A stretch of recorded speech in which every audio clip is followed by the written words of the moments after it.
Merhaba sevgili arkadaşlar, Bir Yumakla Gelenler YouTube kanalıma hoş geldiniz. Bugün sizlere bu önümde görmüş olduğunuz bere modelinin yapımını anlatmaya çalışacağım. Beremiz bakın bu şekilde böyle saç örgüsü gibi gözüküyor ama çok güzel ve kolay bir örgü. Beremize baş çevresinden başlıyoruz. Video içerisinde baş çevresi ölçülerini yaş gruplarına göre baş çevresi ölçülerini veriyorum arkadaşlar. Başlangıcında o şekilde hazırlayabilirsiniz. Yani kaç yaş hazırlayacaksanız buradaki lastiği baş çevresi ölçüsüne göre yapıp o şekilde başlıyoruz. Daha sonrasında da yukarıya doğru devam ediyoruz. Bunlar böyle halka halka ilerleyecek. En sonunda bu halkaları birleştireceğiz arkadaşlar. Ve modelimizi eksiltme sırasıyla tamamlayıp pomponumuzu takarak bitireceğiz. Modelimi 8 yaş olarak hazırladım. 7-8 yaş olarak hazırladım arkadaşlar. Yani zaten hani 7-8 yaş neredeyse yetişkin kafa ölçüsüne giriyor. Dediğim gibi ölçü tablosunu veriyorum. Malzemelerim şöyle göstereyim. Malzemem kartopu aksoft kullandım. İstediğiniz yünlerle hazırlayabilirsiniz. Elinizde ne varsa. 100 gram 250 metredir. Yarım yumak ip kullandım. Bu modelim için, bu ölçü için.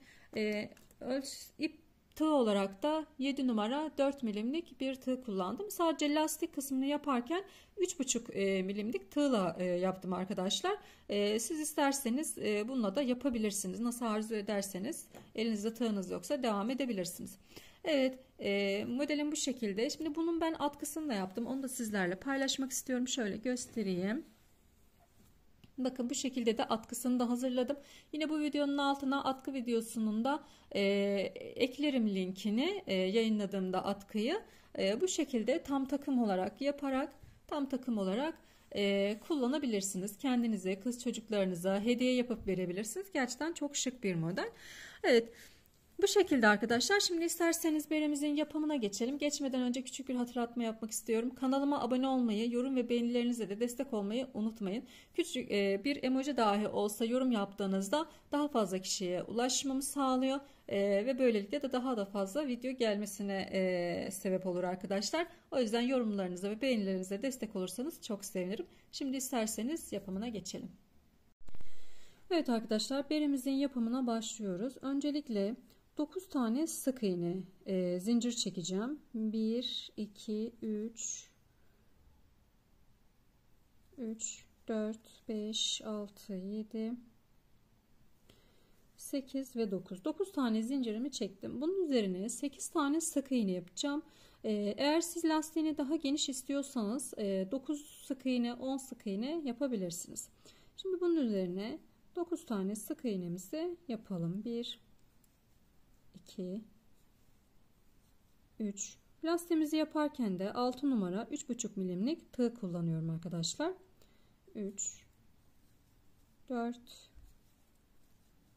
5 6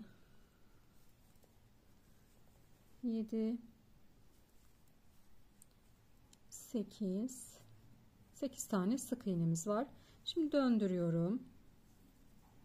Bir zincir. Şimdi bakın bu şekilde tutuyoruz. Şu arka kanatlarından, şu kısımlardan tutarak sık iğneler yapıyoruz. 1 arka kanadından alıyorum. 2 arka kanadından alıyorum. 3 arka kanadından alıyorum. 4 yine arka kanadından alıyorum.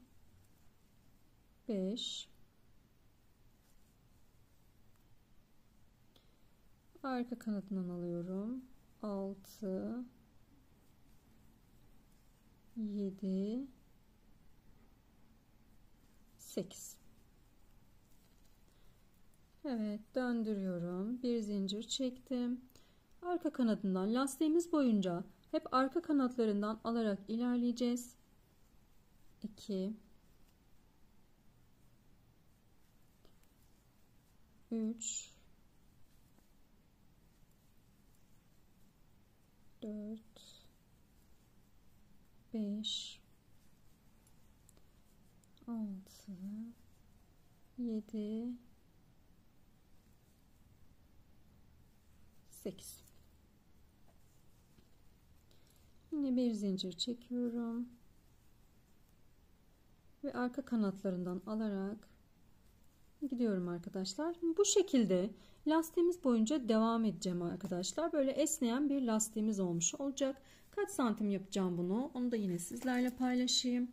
Şimdi bakın, isterseniz şöyle ekran görüntüsü alabilirsiniz. Elinizin altında bulunsun diye. Şimdi bakın, ben 5 yaş ve üzeri için yapacağım. 5 yaş ve üzeri için 56 santimlik bir uzunluk ölçüsünde lastiğimi ilerleteceğim. 56 santime kadar geldiğimde benim için tamamdır. Birleştirebilirim. Sizler de buradaki yaş gruplarına göre, bu baş çevreleri santimlerine göre ilerleyebilirsiniz. Evet, şimdi lastiğimizi örüp gelelim. Lastiğimi ördüm arkadaşlar. Toplamda daha önce hazırlamıştım ben zaten. Hani toplamda 70 sıradan oluştu ve 56 santimlik bir ölçüm var benim. Şöyle hafif uzatarak, çekerek ölçüyoruz arkadaşlar. Ölçü veriyorum. Benim 70 sıram oldu ama siz daha ince bir ip kullanıyorsanız muhtemelen daha küçük olacaktır veya eliniz sıkıysa daha küçük olacaktır. Daha fazla kalın ip kullanıyorsanız büyük olacaktır. O yüzden ölçü veriyorum. 56 santimlik bir ölçüm var. Evet, şimdi bunu birleştirelim. İki tarafını şöyle ipimi alıyorum.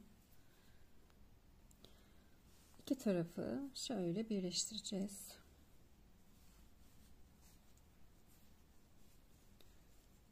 Düz bir şekilde yapıyoruz. Evet. Şimdi öncelikle şöyle karşıdaki ilmeğime normal ilmek olarak batıyorum. İçinden çıkarıyorum. Bir zincir çekiyorum. Ve aynı ilmeğimize, bakın aynı bu taraftan batıyorum ilmek olarak. Karşı taraftan yine aynı yere batıyorum. Ve bir tane sık iğne yapıyorum. Sadece bu başı bu şekilde yapıyoruz arkadaşlar. Diğerlerini arka kanatlarından alarak yapacağım. Şimdi bu parçamın arka kanadından alıyorum. Bu parçamın da yine arka kanadından alıyorum. Batıyorum. İkisinin kanatların içerisinden çıkıyorum. Tığımda 2 tane var. Şöyle içinden çıkarıyorum kaydırma tekniğiyle. Şimdi bu tarafın arka kanadından alıyorum. Bu tarafın da yine arka kanadından alıyorum arkadaşlar. Bakın şöyle arka kanadından alıyorum. İkisinden çıkardım. Tığımda 2 tane var. Bunu da içinden çıkarıyorum. Kaydırma yapıyorum. Arka kanadından aldım. Arka kanadından aldım. Ve birleştiriyorum. Evet, bu şekilde karşılıklı ilmeklerimiz denk gelecek şekilde yapıyoruz arkadaşlar. Eğer denk gelmezse muhtemelen bir yerde bir ilmek atlamışsınızdır. Ona dikkat edelim. Yoksa böyle çapraz bir lastiğimiz olur. Onun için denk getirmeye özen gösterelim. En sonunda da bir tane zincir çekiyorum. Ve bakın birleştirmiş olduk. Hemen diğer tarafını çeviriyorum. Yani düz kısmını çeviriyorum. O kısım içeride kalacak. Evet, bir tane zincir çekelim. Hemen şöyle dip kısmına bir tane sık iğnemizi yapalım arkadaşlar. Yanındakini de şu, bakın bu bir sıra burada. Bu sıraya da bir tane sık iğne yapıyorum. Yanındakine de yine bir tane sık iğne yapıyorum. Burada bayağı bir boşluk olmuş. Şöyle alttan alıyorum o boşluğu kapatmak için. Evet. Ve bu sıraya da bir tane sık iğne yapıyorum. Her bir sıraya bir tane sık iğne denk gelecek şekilde yapıyoruz arkadaşlar. Her bir sıraya bir tane sık iğne denk gelecek. Buna özen gösteriyoruz. Bakın şu araya bir tane yaptım. Şurası bir sıra, buraya da bir tane yapıyorum. Şurası bir sıra, buraya da bir tane yapıyorum. Bakıyorum kaç tane oldu? 2, 4, 6, 7. Benim 70 sıram vardı. 70 tane sık iğnem olacak.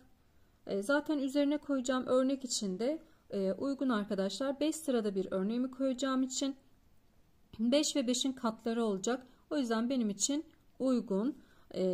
Bunun için devam ediyorum. 70 tane sık iğne yapana kadar her sıraya bir tane. Eğer sizin denk gelmeyecekse örneğinize yine 5 sırada bir koyacaksınız. Eğer örneğinize ve denk gelmezse ya eksiltme yapın ya artırma yapın. Tamamlayın 5 ve 5'in katını arkadaşlar. Şimdi sıra sonuna kadar gelelim.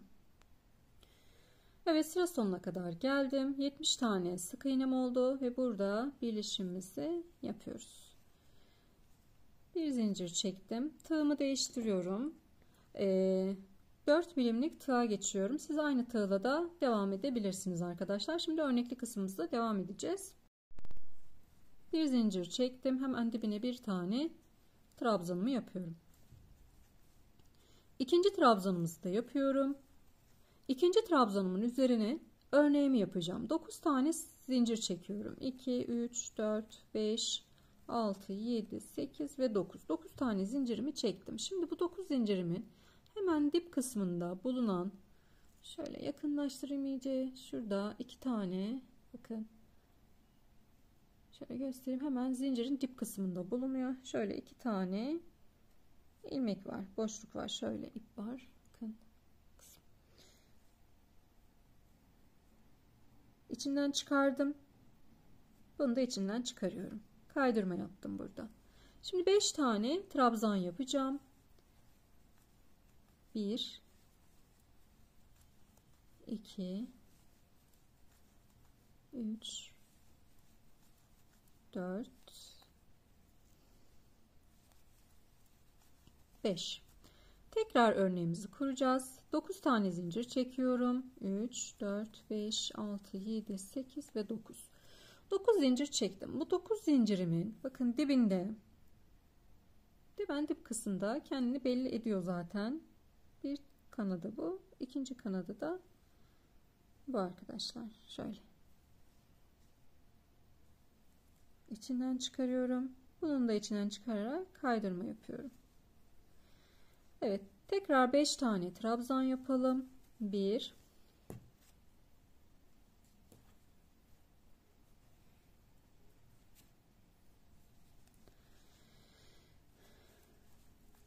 2 3 4 5. 9 tane zincirimi çekiyorum. 1 2 3 4 5 6 7 8 ve 9 zincir çektim. Tekrar yakınlaştırıyorum. Hemen bakın 9 zincirimizin dibinde kendini belli ediyor zaten. Bu ikisi. Ve içinden çıkarıyorum. İpimi doladım. Yine 5 tane trabzan yapıyorum. 1 2 3 4 5. 9 zincirimi çekiyorum. 4 5 6 7 8 9. Şöyle tekrar yakınlaştıralım. 9 zincirimin dip kısmında biri bu. Bir de bu. İçinden çıkarıyorum ve geçiriyorum. İpimi doladım. Yine 5 tane trabzanımızı yapıyorum. 2 3 4 ve 5. Evet. Bakın arkadaşlar, ben 5 tane de bir örneğimi kurdum. Siz 6 tane de bir de kurabilirsiniz. 6 tane de bir kurduğunuz zaman 6 ve altın katları şeklinde buradaki trabzan sıranızı ayarlamanız gerekiyor. Yani araya kaç tane de bir kuracaksanız o kadar ilmek sayısını, yani katları şeklinde ilmek sayısını trabzan sırasını ayarlamanız gerekiyor. Buradaki ilk baştaki sık iğne sırasını ayarlamanız gerekiyor. Evet, şimdi isterseniz sıra sonuna kadar gelelim. Sıra sonuna kadar geldim. Bakın sıra sonunda 1 2 3 tane ilmeğim kaldı. Burada da ikinci ilmeğime kurmuştum. Bir tane başta ayırmıştım. 3 4 ve 5 eşitlenmiş oldu. Şimdi birleştirirken de şu bir trabzanın, bak şu bir trabzan şurası, hemen onun üst noktasıyla ilmeğimle şunu kenara ayıralım. Bakın şurayla değil, burayla değil, şu ilk trabzanımın hemen bu kısmıyla birleştiriyoruz. Evet, arada sayalım şimdi, bakın 1 2 3 4 ve 5 tane trabzan olmuş oldu. Şimdi bir tane zincir çekiyorum. Bu sırayı sık iğne olarak devam edeceğiz. Şöyle dibine, hemen dip kısmına, şuraya bir tane sık iğne yapıyorum. Bir. İkinci sık iğnem, bakın ikinci sık iğnem şurası olması gerekiyor ama bu arkada değil arkadaşlar. Önce bunu alıyorum. Şöyle ön tarafa katlıyorum. Ön tarafta kalacak çünkü. Ve ilmeğime o şekilde sık iğne yapıyorum. Yani arkasından bu önde kalacak. Üzerinden yapıyorum sık iğnemi ki ön tarafta kalsın. Çünkü örneğimiz ön kısımda gözükmesi gerekiyor. 2 sayarak ilerleyelim. 70 tane ilmeğim vardı. Bu sırada yine 70 tane ilmeğimiz olacak. 3 4 5 6. Evet, bunu bakın yine şu ilmeğime batmam gerekiyor ama bunu öne almam lazım. Hemen öne alıyorum ve bu noktaya sık iğne yapıyorum. Buraya sık iğne yapıyorum. Şaşırırsanız bir iple bir ip buraya takabilirsiniz. Nereye batacağınızı görmeniz açısından. Devam ediyorum tekrar. Bakın bu şekilde.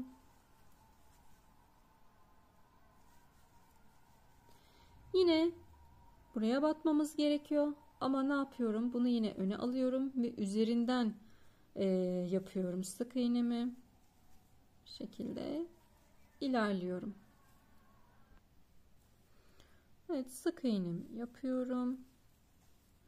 Yine bunu katlıyorum. Ve batıyorum.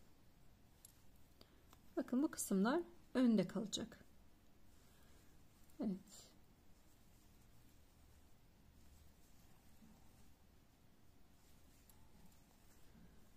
Buraya batmamız gerekiyor. Şuradaki sık iğneye, trabzanıma, buraya. Ama ne yapıyorum? Yine bunu katlıyorum, tutuyorum. Hemen buraya batıyoruz. Dediğim gibi sayarak ilerleyin. Zincir, sık iğne, trabzan sayınızda eksik olmasın, ilmek sayınızda. O zaman yanlışlık olur arkadaşlar. Aradaki ilmek sayıları azalır ve kötü bir görüntü olur. Evet, şimdi sıra sonuna kadar gelelim. Sıra sonuna kadar geldim. 3 tane ilmeğim vardı. Bir tane de burada. Hemen ilk başlamış olduğumuz sık iğne ile birleştiriyoruz. Şimdi tekrar trabzan yapacağım arkadaşlar. Bir zincir çektim. Hemen dibine trabzanımı yapıyorum. İkinci trabzanımı da yapıyorum. Ve yine tekrar bakın zincir çekeceğim. Örneğimi kuracağım. 1, 2, 3, 4, 5, 6, 7, 8 ve 9. Hemen zincirimin dip kısmı gözüküyor mu? Dip kısmından alıyorum. Şöyle 2 tane almıştık. Yine alttaki gibi alıyorum. İçinden çıkarıyorum. Kaydırıyorum. İpimi doladım. Yine 5 tane trabzanımı yapıyorum. 1 2 3 4 5. Zaten bundan sonrası artık kolay. Hep üst üste gelecek bunlar.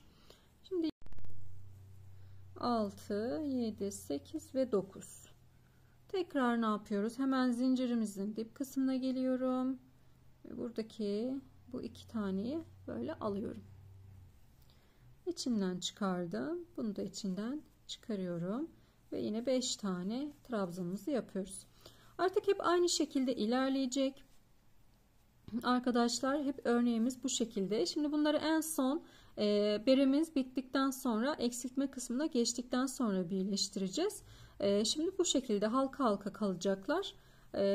Boyunu yani beremizin boy kısmını ayarladığımızda, uzunluk boy kısmını ayarladığımızda eksiltmeye geçeceğiz. O eksiltme sırasında bunların birleşimini yapacağız. Böyle iç içe geçecekler.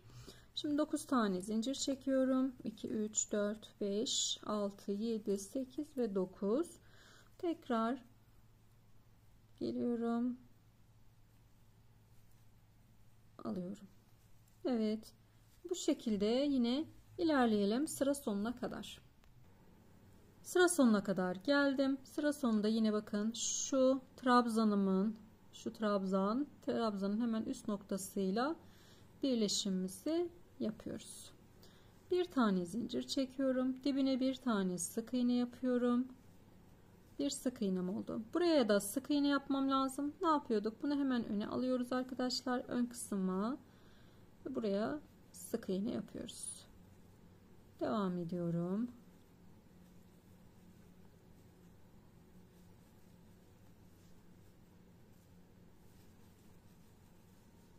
Ne yapıyoruz? Buraya yapmamız gerekiyor. Bunu hemen öne atıyorum yine. Ve buraya sık iğnemi yapıyorum. Evet. Bu şekilde devam edeceğiz. Bir üst sırada yine trabzanlı sıramız olacak arkadaşlar. Trabzanlı sıramız, yani şu örnekleri kuracağız. Tekrar sık iğne. Bunlar hep öne gelecekler. Ön kısmı atmayı unutmayın. Yoksa modelimiz oturmaz. Bu şekilde kaç santim yapacağım, kaç sıra yapacağım sizlerle paylaşacağım. Sizler de yapın, ben de yapayım.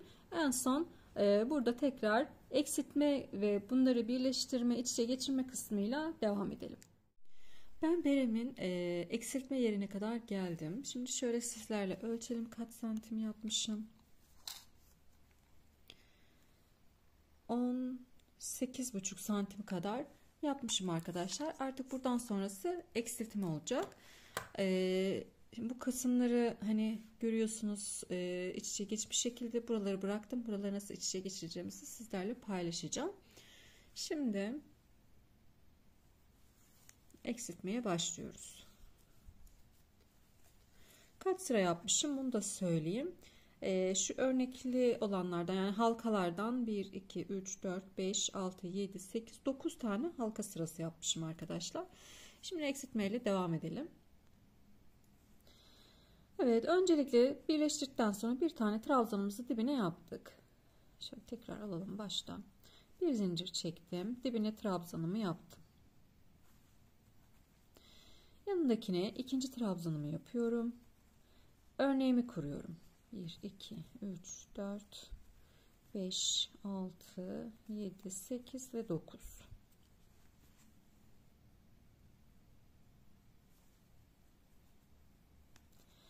Evet, şimdi bakın ipimi doladım. Kesim yapacağım şu an. İpimi doladım. Yanındakine batıyorum. Yanındaki ilmeğimi battım. Tığımda 3 tane var. İkisini çıkardım. Tığımda 2 tane kaldı. Tekrar ipimi doluyorum. Yanındakine batıyorum. 2 çıktım. Tığımda 3 tane var. Hepsini tek seferde topladım. Bir tane eksiltme yapmış olduk. Şimdi bir tane daha yapacağım. Yanındakine batıyorum. 2 çıkarıyorum. Tığımda 2 tane var. İpimi doluyorum. Tekrar yanındakine batıyorum. 2 çıkarıyorum. Tığımda 3 tane var. Hepsini tek seferde topladım. Şimdi örneğimizin örnek kısmımıza geldik. Hemen başına bir tane trabzan yapıyorum. Eksiltme yapmıyorum. Trabzan yaptım. Şimdi 9 tane zincir çekiyorum. 3, 4, 5, 6, 7, 8, 9. Evet, dip kısmına bu şekilde sabitliyoruz.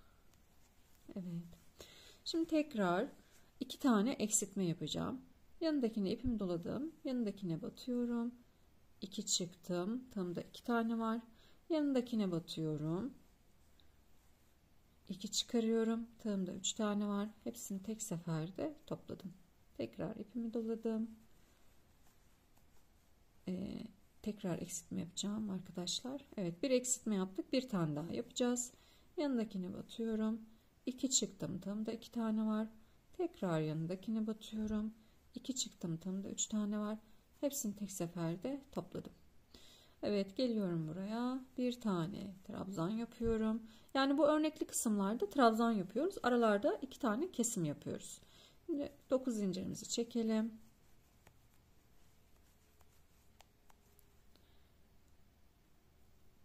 Dokuz zincirimizi çektik. Evet. Şimdi tekrar 2 tane eksiltme yapacağım.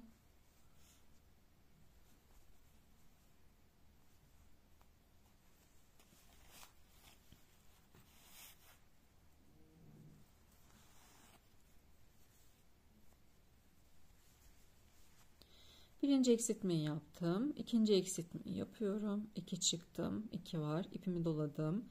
Yanındakini batıyorum. 2 çıktım. 3 tane var ilmeğimde. Hepsini tek seferde topladım. Örnekli kısım başına bir tane trabzan yapıyorum. Ve 9 tane zincir çekiyorum.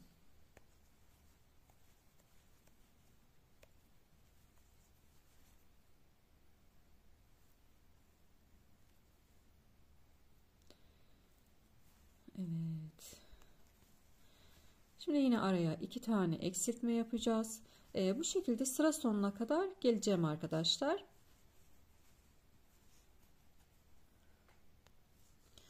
Şimdi sıra sonuna geldik. Sıra sonunda bir tane ilmeğim kaldı. Buraya trabzan yapıyorum. Ve birleşim yapıyoruz arkadaşlar. Bir zincir çektim. Şimdi artık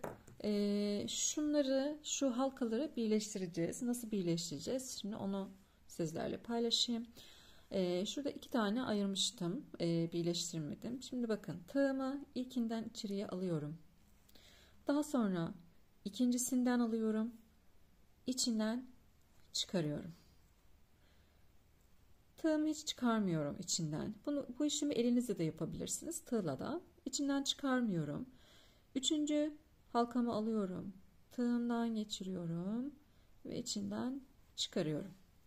Yine tığım hep kalıyor burada arkadaşlar. Diğer halkamı üst sıradaki halkamın içinden geçiriyorum. Bakın.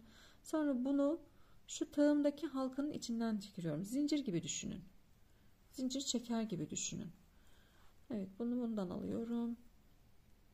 Bakın, içinden çıkarıyorum. Zincir gibi tutuyorum. İçinden çıkarıyorum. Tutuyorum. İçinden çıkarıyorum. Bu şekilde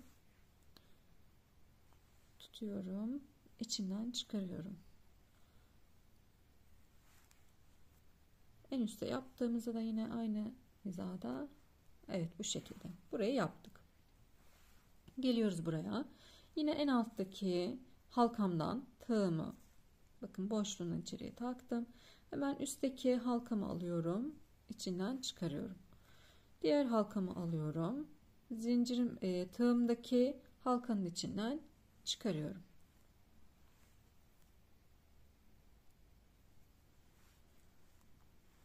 Zincir çeker gibi düşünün arkadaşlar. Aynı şekilde ilerliyoruz.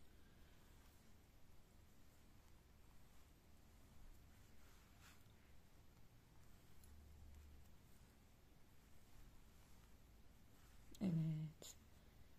Bu da tamam. Şunları da alalım.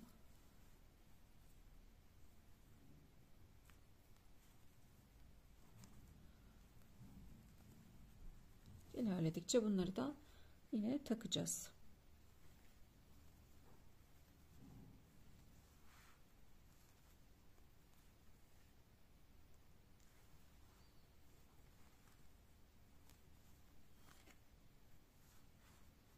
Evet, bu sırada bunları sabitleyeceğiz. Şimdi bir tane zincir çekmiştim. Hemen dip kısmına bir tane sık iğne yapıyorum. Ondan sonrasında bakın, tığımı bu halkanın içinden geçirdim. Ve şuradaki sık iğneme takıyorum. İçinden geçiriyorum. Ve zincir yapıyorum. Bu şekilde. Hatta şöyle yapalım. Bu sırada birleştirmeyi yapmayalım arkadaşlar. Bir üst sırada yapalım. Şimdi bunu öne atıyoruz yine, bakın. Öne attım. Yine aynı bu sırayı sık iğne olarak gideceğiz. Eksiltme yapacağız bu sırada. Evet, bu sırada eksiltme yapalım. Birleştirmeyi bir üst sırada yapalım arkadaşlar. Şimdi bir zincir çektim. Yine aynı şekilde şuraya sık iğne yapacağım. Sık iğne yaptım. Burada kesim yapacağız. Sık iğne ile kesim yapalım. Batıyorum. Tığımda 2 tane var. Tekrar batıyorum. Tığımda 3 tane var. Hepsini tek seferde topladım. Bunun hemen kenarındaki ilmeğime sık iğne yapıyorum. Öne alıyoruz tabii ki bunları. Ve tekrar kesim yapıyorum. Batıyorum. Tığımda 2 tane var. Tekrar batıyorum. Tığımda 3 tane var. Hepsini tek seferde topladım. Bunun hemen yanındaki ilmeğime bir tane sık iğne yapıyorum. Batıyorum. Tığımdan çıkardım. 2 tane var. Batıyorum. 3 tane var. Tek seferde çıkardım. Bu sık iğne ile kesim işlemi arkadaşlar. Şimdi tekrar hemen yandakine bir tane sık iğne yaptım. Batıyorum. 2 tane var. Yanındakine batıyorum. 3 tane var. Tek seferde çıkardım. Öne atıyorum. Hemen yanındakine bir tane sık iğne yapıyorum. Yanındakine batıyorum. Tığımda 2 tane var. Yanındakine batıyorum. Tığımda 3 tane var. Tek seferde çıkardım. Yine bunu öne attım. Bir tane sık iğne yapıyorum. Yani 2 kesim yapıyoruz. Bir tane sık iğne yapıyoruz. Yapmış olduğum sık iğneleri şu halkalara öne atarak yapıyoruz.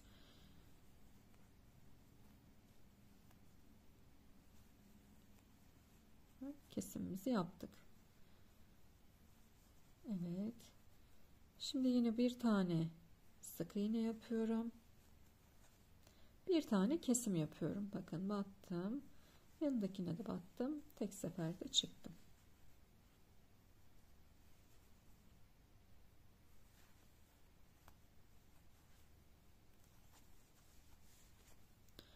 Yanındakine batıyorum. Yanındakine batıyorum. Tek seferde çıktım. Bir kesim, bir sık iğne şeklinde gidiyoruz.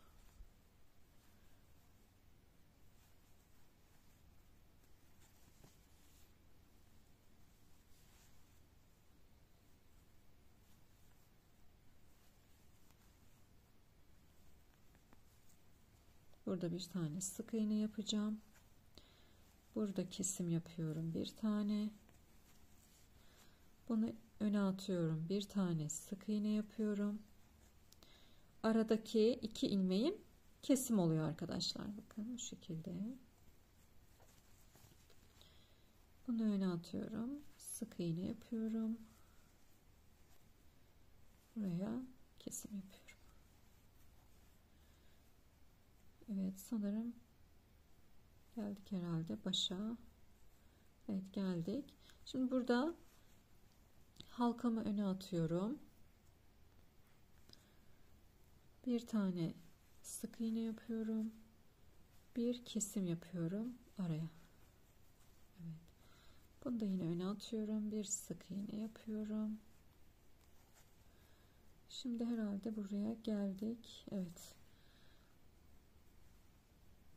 Burada da yine bir tane sık iğnemizi de yapalım. Bir tane ilmeğim kalmış. Hemen birleşimimizi yapıyoruz. Şimdi bu sırada bu halkaların artık birleşimini yapacağız arkadaşlar. Şimdi bir tane zincir çektim. Hemen dibine bir sık iğnemi yapıyorum. Daha sonra halkamı alıyorum. Bakın ipimi dolamadım. Halkamın içinden, ama önce şu bütün halkaları iç içe geçirdiğimizden emin olalım. Bütün halkalar iç içe geçmiş olacak. Şimdi bunun içinden geçirdim. Bakın en sonki halkadayım. Bunun içinden takıyorum ve hemen baş noktasındaki yere sık iğnemi yapıyorum arkadaşlar. Bu sırada bakın bu şekilde yapıyorum. Hatta şöyle yapalım. Burada bir kesim.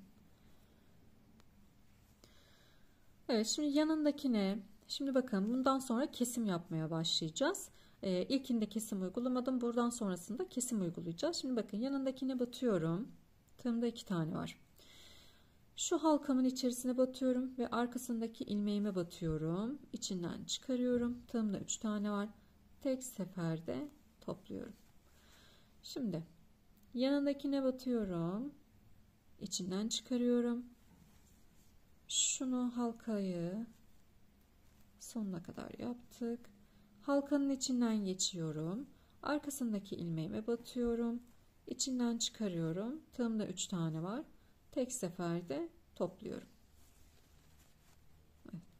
Şimdi yine halkalarınızın hepsini yaptığınızdan emin olun arkadaşlar. Bakın yanındakine batıyorum. 2 çıktım. Halkama batıyorum. Arkasındaki sık iğneye batıyorum. Arkasında hemen bir tane sık iğne var. Ona batıyorum. İçinden çıkarıyorum. Hepsini tek seferde topluyorum. Yanındakine batıyorum. Şu halkamı önce yapayım. Evet, yanındakine batıyorum. Tığımda 2 tane var. Halkamın içinden geçiyorum. Hemen arka noktasındaki sık iğneye batıyorum. İçinden geçtim ve topluyorum. Evet, yanındakine battım. Halkalarımı yapayım arkadaşlar. Yapmışız. Halkamı yaptım. İçinden geçiyorum. Arkasındaki ilmekten geçiyorum. Tığımda 3 tane var. Tek seferde topladım. Evet. Şu halkalarımızı bir yapalım. Benim bu taraflarda kalmış.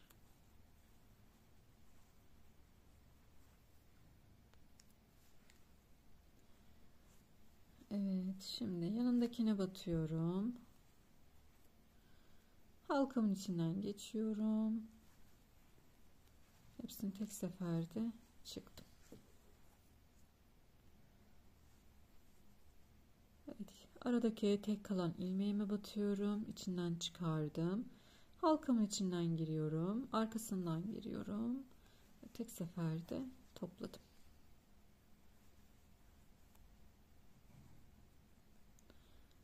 Halkalarınızı dediğim gibi sonuna kadar yapmayı unutmayın arkadaşlar.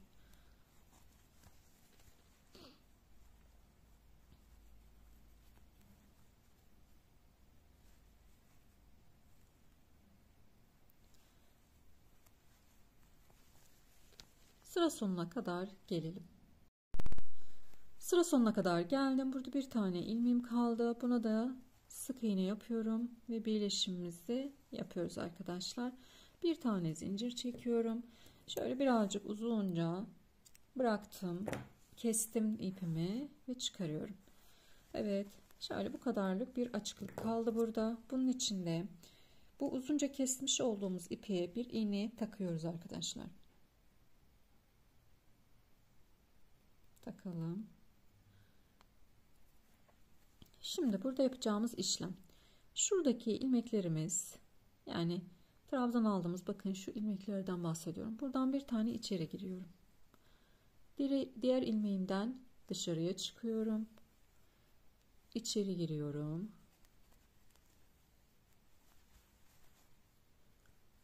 Bakayım nereden? Evet. Şuradan dışarı çıkıyorum. Yani ilmeklerimizden bir iç tarafa, bir dış tarafa giriyoruz arkadaşlar. Öyle.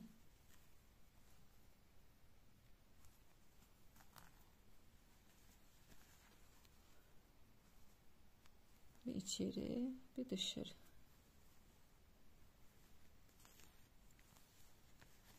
Bakın şöyle çektiğimiz zaman zaten büzülecek o noktası.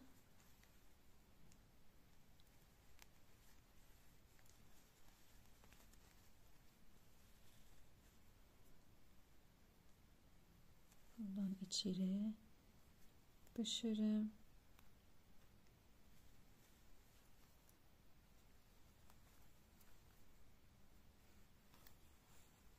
Evet.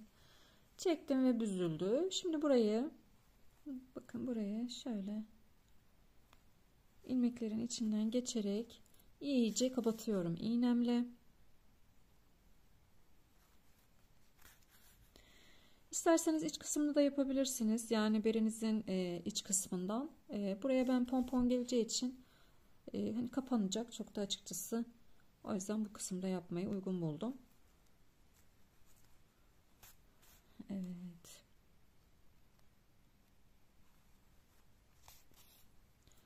Şöyle bir tane de düğüm atalım.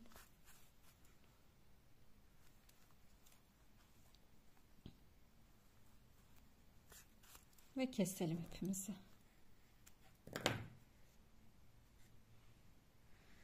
Şimdi şöyle bir düzenleyelim. Beremizi bakalım. Böyle çok güzel bir beremiz oldu.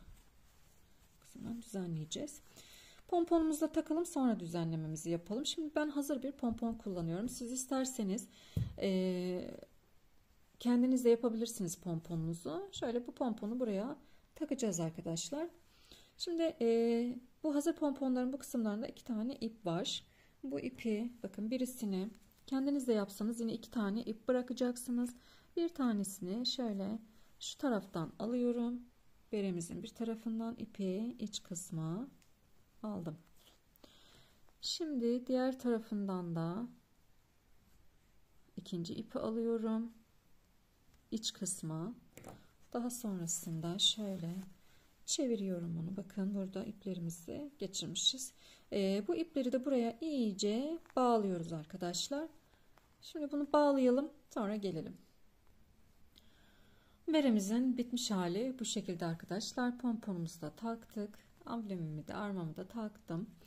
Ve bu şekilde tamamlamış oldum. Gerçekten çok şık, çok tatlı bir bere oldu.